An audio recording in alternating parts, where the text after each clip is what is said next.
The atmosphere in the busy fast food restaurant was frenzied and bustling. The workers were constantly in motion, taking orders, preparing food, and rushing back and forth to deliver meals to the hungry customers. Despite the chaos, the restaurant was well organized and efficient, with a system in place to ensure that orders were processed quickly and accurately.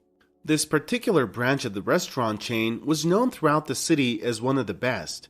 It consistently received high ratings and glowing reviews from customers who praised the quality of the food, the speed of the service, and the cleanliness of the establishment. It was a point of pride for the company and brought in a significant portion of its revenue. As Tyler got ready for work that Tuesday morning, he felt a sense of excitement and nervousness in equal measure. He had been promoted to the manager position at the restaurant just 2 weeks ago, and he was eager to prove himself to his boss and the rest of the staff. Tyler had worked at the restaurant for over a year, starting out as a regular worker, taking orders, and performing other tasks. In that time, he had received the coveted Best Worker of the Month award 4 times, a testament to his dedication to the job. Tyler constantly pushed his staff to work faster and more efficiently. He would challenge himself to beat his own record for the most orders served in a day, and if he didn't succeed, he wouldn't be satisfied. But he often placed the number of orders above the quality of service. Tyler arrived at the restaurant early, eager to get started on the day's work. As soon as he entered the kitchen, he could see that his staff was already hard at work, preparing food and taking orders. "Let's pick up the pace, team. We can do even better than this," Tyler exclaimed when he glanced at the number of orders processed so far. He knew they could exceed their goals for the day if they pushed themselves a little harder. Turning to Janet, one of the newer workers, Tyler said, "If you hustle a bit faster, Janet, we might earn a few more bucks today.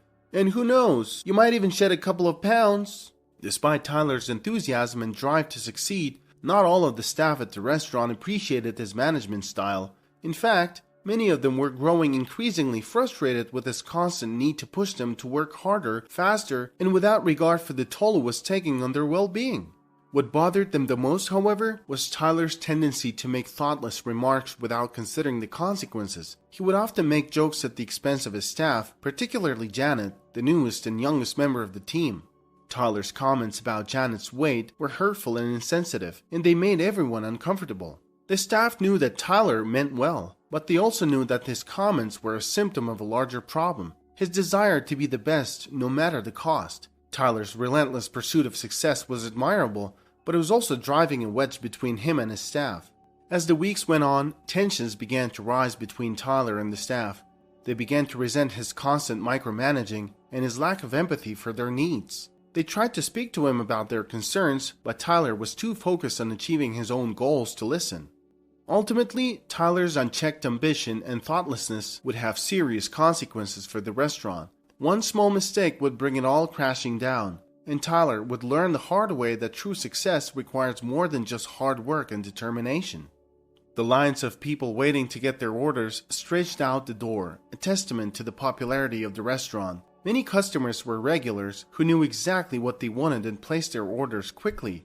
Others were first-time visitors, scanning the menu board with wide-eyed wonder as they tried to decide what to order. Although Sonya didn't dine out frequently, it wasn't because she didn't enjoy it, but rather due to her past experiences that were less than pleasant. However, fate had other plans for her on this particular day. She found herself in a situation where she had to wait in line at a restaurant while waiting for her son to arrive, who had recommended the place. As she was feeling famished, she decided to give the restaurant a chance and started studying the menu board meticulously, weighing her options before finally making up her mind on what to order. She typed out what she wanted to order and waited. There were already just a couple of people waiting in front of her. When they were done, she was greeted with a warm smile from a girl with a name tag Janet. "Good morning, ma'am. What can I get you today?" she asked Sonya with a smile on her face. Sonya presented her phone screen to Janet, who gazed at it with confusion before returning a perplexed smile. Upon further examination, Sonya realized that her phone screen had been locked and was displaying a screensaver image of her silly-looking dog. She chuckled, unlocked the phone, and displayed a note with text on it. As Janet read the message, she swiftly realized that Sonya was hearing impaired. "Okay, I understand. Sure thing, ma'am," Janet responded before inquiring, "Would you like any lettuce on your burger?" Observing Sonya typing on her phone, Janet patiently waited for her order. However, the customers waiting behind her grew increasingly restless, prompting Tyler, who had a habit of keeping his ear to the ground in the restaurant, to notice that Janet was holding up the line as he passed by the cashier's post. "Janet, what's happening?" Tyler inquired, whispering into her ear. Janet smiled reassuringly at Sonya before signaling for Tyler to approach. She's deaf, Tyler. She communicated her order through a note. I asked if she wanted lettuce on her burger and she's probably typing her response now," Janet explained in a hushed tone. As Tyler scanned the growing line of impatient customers behind Sonya, his frustration began to mount.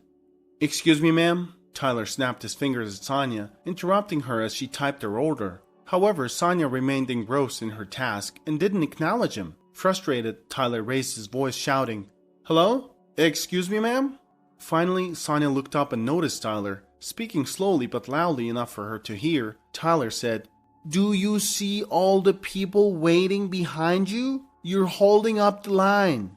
Sonya then presented her notes, which contained inquiries about the items she was ordering. However, Tyler didn't bother to read them as he was growing increasingly angry at the delay. He calculated that he could have served at least 3 other customers in the time it was taking to serve Sonya. "You need to bring someone with you who can speak. I can't take your order from your phone notes. We never do that," Tyler declared firmly. "Could you please step aside? We have other customers waiting." Sonya was taken aback by Tyler's words. To her surprise, no one spoke up in her defense. The other customers stood there silently, watching the exchange. Some even glared at her with undisguised annoyance. Resigned, Sonya stepped aside and took the time to carefully compose a clear and concise message in her notes. Once it was her turn again, she approached the cashier only for Tyler to quickly position himself beside Janet and say, "I told you already, ma'am. I'm not taking your order. Is that clear?" Sonya was crestfallen. She gestured in confusion and despair, wondering why she was being treated so unfairly. She quickly typed a response on her phone and showed it to Tyler, hoping to clarify her situation. "I don't have any further questions. Please read my note and take my order," her message read. However, Tyler ignored her and turned to the next person in line, asking if they were ready to place their order. A man in the line spoke up, saying to Tyler, "Don't you think you should help her out?" Tyler responded confidently, "I'm sorry, but we can't take orders through written notes. Our policy is to take orders verbally." Feeling like he was in charge, Tyler wasn't sure if there was an actual policy regarding written orders.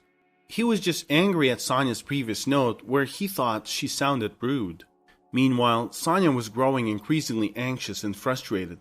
She couldn't comprehend why she was being denied service simply because of her deafness. She typed out her message on her phone, her hands shaking nervously. The person waiting behind her refused to place their order until she had been served.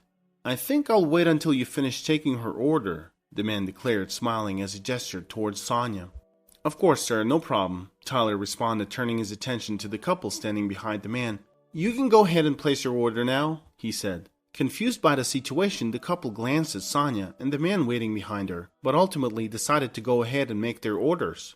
Once she had finished typing her message, Sonya returned to Tyler and showed him her notes once again. The message read, "It is not acceptable to deny service simply because I'm deaf. I do not believe your company has any policies or rules prohibiting you from serving individuals who cannot verbally express themselves. I am considering lodging a complaint with your office. If you could please take my order, we can forget about everything else. I am simply hungry and do not wish to argue with you."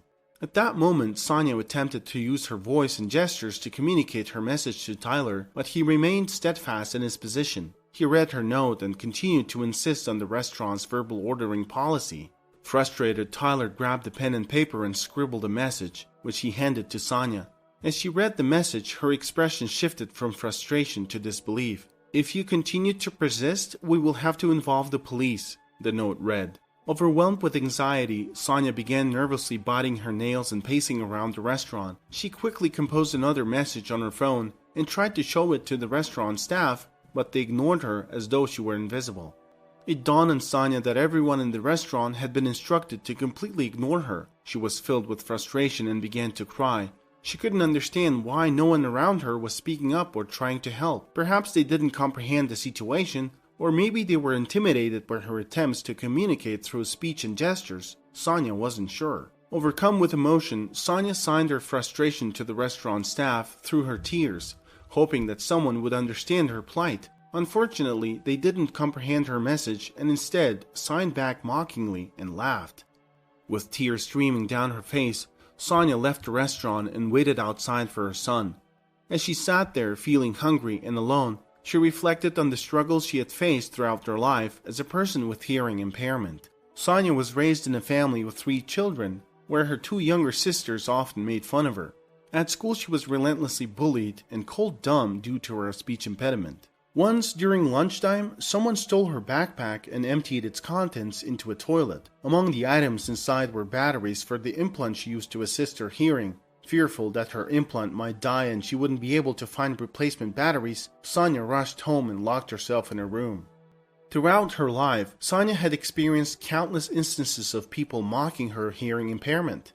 Though she was hurt by their callous behavior, she recognized that most of them didn't intend to hurt her. Her mother had always advised her to focus on the choices she had and to ignore the things that might offend her. It was difficult, but it was possible. However, when there were no choices, when people made her hearing impairment an insurmountable obstacle, such as in the restaurant, Sonya couldn't help but feel hopeless and powerless. After an agonizing 40-minute wait, Sonya's son Jeff finally arrived. He pulled up in his car and scanned the outdoor tables until he spotted his mother sitting at one of them. He made his way over to her. "Hey, Mom," Jeff greeted her with a kiss. Sonya signed to ask about his day and how the surgery went. "It was a tough one," Jeff replied. "The patient, the truck driver, barely escaped death. I can't imagine what his family is going through right now." Sonya inquired about the patient's condition, to which Jeff replied that he would recover with time and patience. As a trauma surgeon at one of the biggest hospitals in the state, Jeff often had to perform multiple surgeries in a day. While he loved his job, he sometimes became overly concerned about his patients. Discussing them with his mother helped him cope with the stress. At 35 years old, Jeff was still single and not considering starting a family anytime soon. Sonya never pushed him to marry, understanding that he was focused on his career at the moment. From the moment Jeff was born, Sonya had hoped that he would grow up to be kind and compassionate. As someone who was deaf, Sonya understood the importance of kindness and empathy. Perhaps that was one of the reasons why Jeff decided to become a doctor. He often joked that he became a surgeon because it was his mother's wish for him. Jeff had just come out of a difficult operation and was feeling exhausted. Despite his fatigue, he was happy to be spending time with his mother. "Mom, I'm sorry it took longer than I anticipated. Have you had anything to eat?" Jeff asked with concern. But Sonya was already done with the restaurant and signed back. "Let's just go, son. I didn't like this place." Jeff was taken aback. "Are you serious, Mom? This is one of my favorite restaurants. I come here all the time," he exclaimed. Then he smiled and said, "You must have tried their new items. You should have ordered the double cheeseburger that I suggested." "Actually, I couldn't even make an order," Sonya sighed, feeling frustrated as they made their way to the car. Jeff, concerned for his mother's well-being, asked, "What do you mean? What happened?" Sonya hesitated for a moment before responding. "Do you promise you won't make a big deal out of it, son?" Knowing how protective he was of his mother, Jeff reassured her. "I promise I won't go crazy, Mom. Don't worry." After Sonya shared what had happened in the restaurant, Jeff was outraged, but reminded himself of his promise. "Alright, here's what I'm gonna do. I'm just gonna go inside and talk to that person, okay?" Sonya sighed and let Jeff go. She was grateful to have a son who would stand up for her, but also hoped that he would handle the situation calmly and peacefully. Despite his promise to remain calm, Jeff entered the restaurant seething with anger. He wanted to punch the person who had mistreated his mother for no fault of her own. As he looked around, he saw that there were still a lot of people waiting in line, some of them staring at him as he walked past them. Jeff approached one of the workers and asked to speak with the manager. A few moments later, Tyler emerged from the back to speak with him. Tyler had a stern expression on his face, but Jeff did his best to remain calm and collected. When Tyler saw Jeff, his expression changed immediately. "Hey Jeff, long time no see. How are you doing?" "Hey Tyler, I'm good. How's your arm doing?"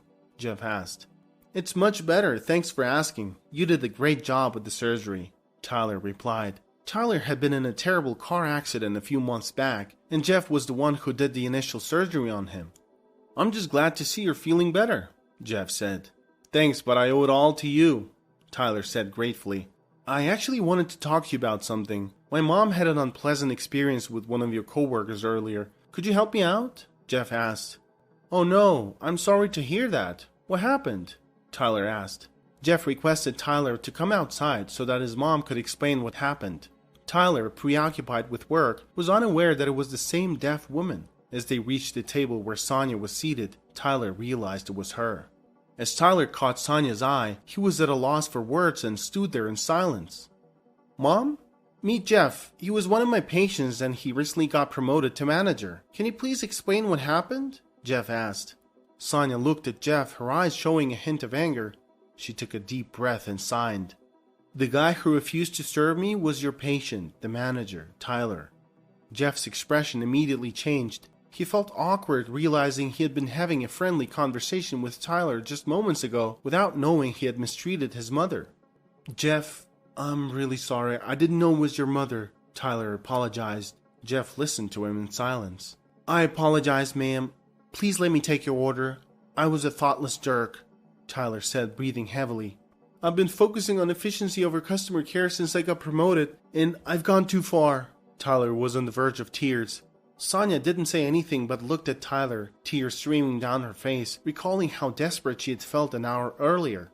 "I am just like everyone else. I just wanted something to eat. Please don't treat people like me this way," Sonya signed, and Jeff interpreted. "Mrs. Carter, please forgive me. I am truly sorry. Let me get your order right away," Jeff said, rushing back into the restaurant. Shortly after, Tyler returned to the table with a tray of food and another worker brought 2 ice creams. Tyler felt ashamed of how he had treated Sonya, especially after finding out that she was the mother of the doctor who saved his life. He wanted to make it right, so he made an announcement in the restaurant offering everyone a free ice cream on him as a way of making up for his behavior. Jeff and Sonya were enjoying their meal together with smiles on their faces, not needing to say much to each other as they were both content with the situation. Tyler came over to their table later and asked how they were doing, and if there was anything else he could do for them. Sonya asked Jeff to translate as she signed. "Thank you for owning up to your mistake. I truly appreciate your gesture." Tyler apologized once again and told Sonya that she can come by anytime and he will personally ensure that she received the best of service. Sonya replied that she just wanted to be treated like everyone else and didn't need any special treatment. After the incident, Tyler had a conversation with his boss about what had happened with Sonya. Tyler's boss listened to his suggestions as Tyler was one of the best workers in the restaurant. Tyler proposed that the restaurant could train some of its employees to work with deaf people and learn sign language. He also suggested holding a special event where everyone who was deaf would be offered a free combo meal for a day. The boss considered Tyler's proposal for a moment and realized that it could not only be beneficial for the restaurant, but also create a positive image for the company. The boss agreed and decided to implement Tyler's ideas. He appreciated Tyler's initiative and his willingness to make things right. The boss expressed satisfaction with the idea and was surprised by how quickly some of the workers learned sign language, including Tyler. On the day of the event, Tyler made a special effort to visit Sonya before the event began. He brought her a bouquet of flowers and invited her in sign language. Sonya was pleasantly surprised to see Tyler using her language, and her face lit up with a smile. When they arrived at the event, Sonya was delighted to see a large gathering of deaf people, all excited to be there. They were chatting, laughing, and having a good time. Tyler made sure that everyone was taken care of and their needs were met. He even personally served Sonya and made sure that she was comfortable throughout the event. As the event drew to a close, Sonya expressed her gratitude to Tyler for his efforts in organizing the event and making sure that everyone felt included. She thanked him for his thoughtful gesture and said that it was more than enough. Tyler was pleased to see the happy faces of everyone at the event, and he felt proud of himself for making a difference in their lives. The event was a great success, and it taught Tyler an important lesson about the power of taking responsibility for one's mistakes and making a genuine effort to correct them. It reminded him that even a small gesture of kindness can go a long way in making a difference in someone's life. What are your thoughts on the story? How would you handle things differently? Share your thoughts, as they may be helpful for those experiencing difficult times. If you enjoyed the story, please like and subscribe and click the notification bell button. Thank you.